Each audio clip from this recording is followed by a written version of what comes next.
please allow me to get personal for a little bit. Now, this is our last video of 2013, and for me, 2013 has been a great year.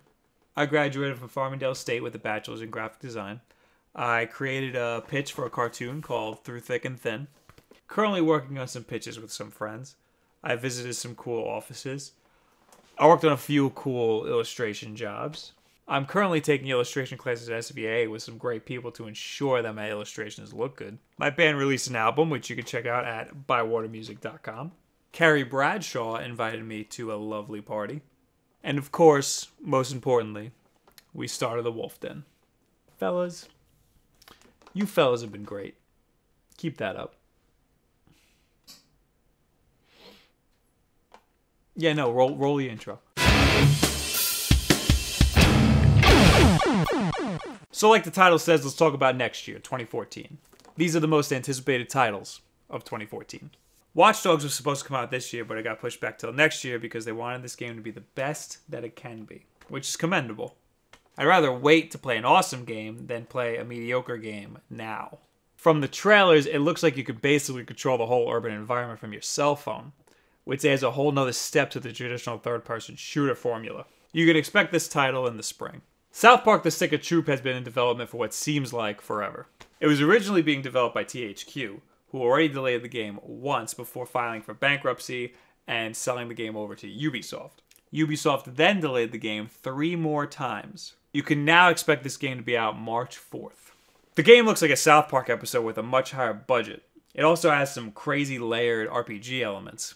The South Park creators put just as much work into scripting and animating this game as they would a South Park movie. However good this game may look, I will not be getting it because I am not an RPG guy. Titanfall is an Xbox exclusive first-person shooter that lets you control a giant customized mech or run around on foot with a jetpack. They say the levels are designed in such a way that the mechs never feel too cramped in between buildings, and you never feel too exposed if you're running around on foot, which is a pretty reasonable concern when you're running and flying around giant mechs that could probably just swat you down. Expect this March 11th for Xbox One and Xbox 360. Don't forget that there will be an Xbox 360 version, so you won't have to shell out the 500 bones just yet. Elder Scrolls Online is slated to be released in June, but the exact date is still to be announced. I think it's safe to say with all the problems we saw in the beta, this one won't be coming out for a while after that.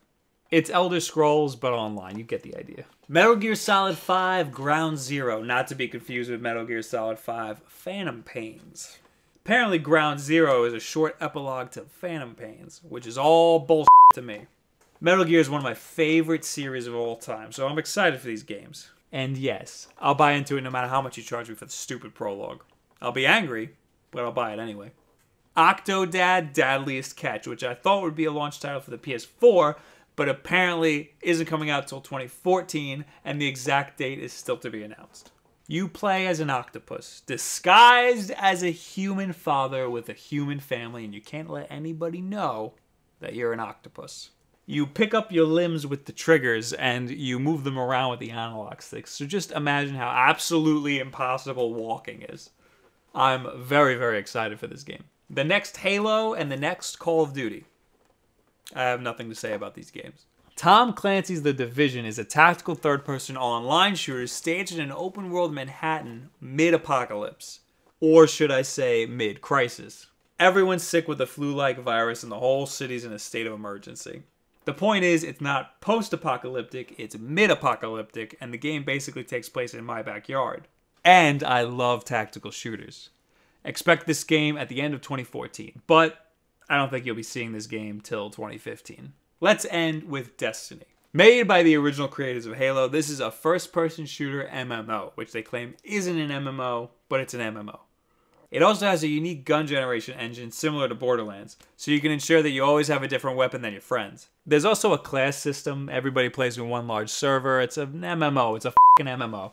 Expect this game September 9th. Coming out for Xbox One, PS4, Xbox 360, PlayStation 3, and the PC, this game is supposed to have a 10-year lifespan similar to World of Warcraft. Tell me again that this is not an MMO.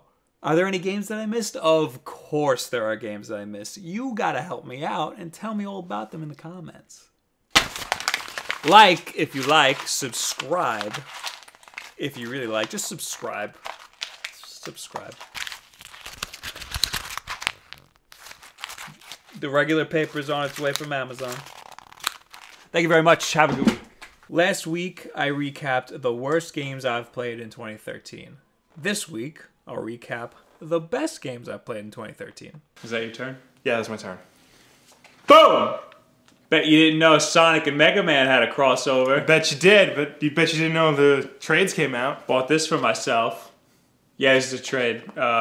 Finally, because it was really confusing to try to follow along with the single issues. Yeah. So I just waited for the trade. The point is, it isn't post-apocalyptic. It's mid-apocalyptic.